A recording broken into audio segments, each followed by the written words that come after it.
Hello అండి అందరికీ. మొన్న తిరుపతి వీడియో పెట్టాను కదండి, దాని కంటిన్యూషన్ వీడియో అండి ఇది. ఇక్కడికైతే మనం 2500 మెట్లు దాటి అయితే చేరుకున్నామండి. ఇదివరకు ఇక్కడ మనకి దర్శనం టోకెన్స్ అయితే ఇచ్చేవారు, ఇప్పుడు ఇవ్వటం లేదండి. అంటే మనం నడిచొచ్చిన ఫ్రీ దర్శనంకి వెళ్ళాల్సిందని చెప్తున్నారు. ఇక్కడ నుంచి అయితే మనకు అంత మెట్లు అయితే ఏమి ఉండవండి. నార్మల్గా మనకి ఇట్లా దారిలాగా ఉంటుంది, అక్కడక్కడ మెట్లు ఉంటాయి. మనం నడుస్తూ ఉంటే అసలు ఇన్ని గంటలు ఎలా గడిచిపోయిందనే తెలియదండి.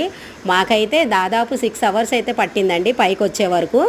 మనకి ఎంత సమయం పట్టినా ఆ ఒక్క క్షణం ఆ భగవంతుడి దర్శనం అయ్యింది అనుకోండి, ఇక మా మనసుకి అసలు ఎక్కడ లేని చెప్పలేని ఆనందం అండి. నాకైతే ఒక్కొక్కసారి కళ్ళెంబడి వాటర్ కూడా వస్తుంటాయి భగవంతుడిని చూశాక. నాకు అంత ఆనందం అనిపిస్తుందండి.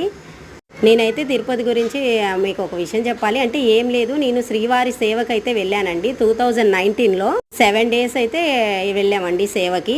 అసలు నేనైతే అన్ఎక్స్పెక్టెడ్గా వెళ్ళాను. అంటే మా పిన్ని వాళ్ళు వెళ్తున్నారు, ఒకరు తక్కువ ఉన్నారమ్మా నువ్వు వస్తావా, వాళ్ళు క్యాన్సిల్ అయ్యారు అంటే.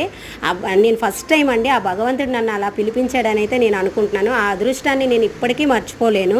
మనం సేవకి వెళ్ళినప్పుడు అయితే రోజుకు ఒక్కొక్క దగ్గర వేస్తారని చెప్పారు, కానీ మాకైతే లడ్డు కౌంటర్లోనే వేశారండి. ఒక్కరోజు సిఆర్ఓ ఆఫీస్ దగ్గర వేశారు, కానీ ఒక్కరోజు అండి ఆ భగవంతుడి దగ్గర వేస్తారు.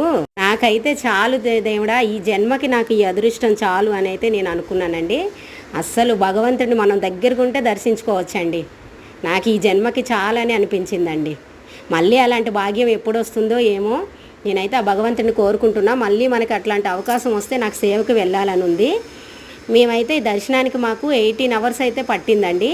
ఇప్పుడైతే ప్రజెంట్ మేము వరాహమూర్తిని దర్శించుకోవడానికి వెళ్తున్నాము. ఆ తర్వాత వెంకటేశ్వర స్వామి దగ్గరికి అయితే వెళ్తాము. ఇంతకుముందు అయితే మనకు తెలియదండి, మేము డైరెక్ట్ వెంకటేశ్వర స్వామి దర్శనానికే వెళ్ళేవాళ్ళం. కానీ ఇప్పుడైతే అందరూ చెప్తున్నారు కదండి, వరాహమూర్తి దగ్గరికి వెళ్ళిన తర్వాత వెంకటేశ్వర స్వామి దగ్గరకని. తెలిసినప్పటి నుంచి అయితే ఇలానే దర్శించుకోవడానికి వెళ్తున్నాము. మనకి కంపార్ట్మెంట్లో మనకి ఉంచుతారు కదండి టైం బట్టి. కానీ ఇప్పుడు ఇక్కడ ఏంటంటే ఫెసిలిటీ, మనం బయటికి కూడా రావచ్చు, వచ్చి మళ్ళీ రీఎంట్రీ టికెట్ రీఎంట్రీ ద్వారా మళ్ళీ లోపలికి వెళ్ళొచ్చు. ఇలా ఫెసిలిటీ ఉందని మీకు ఎంతమందికి తెలుసు ఏంటి అనేది నాకు కామెంట్ సెక్షన్లో కామెంట్ చేయండి. నాకైతే ఇప్పుడే తెలిసింది. మేము ఎగ్జాక్ట్ 9కి అయితే దర్శనానికి లోపలికైతే వెళ్ళామండి, ఎంట్రన్స్ అయ్యాము. కానీ మార్నింగ్ 7 అయింది, మళ్ళీ మాకు నైట్ 10 అవుతుంది అన్నారు దర్శనానికి. ఇక మేమైతే ఆ ఎంట్రీ టికెట్ చూపించి బయటికి అయితే వచ్చాము. వచ్చి ఫ్రెష్ అయ్యి మళ్ళీ దర్శనానికి అయితే వెళ్ళాము. ఈ ఫెసిలిటీ అయితే చాలా బాగుందండి. ఈ వీడియో నచ్చితే లైక్ చేయండి, అలానే సబ్స్క్రైబ్ చేసుకోండి అబ్బా.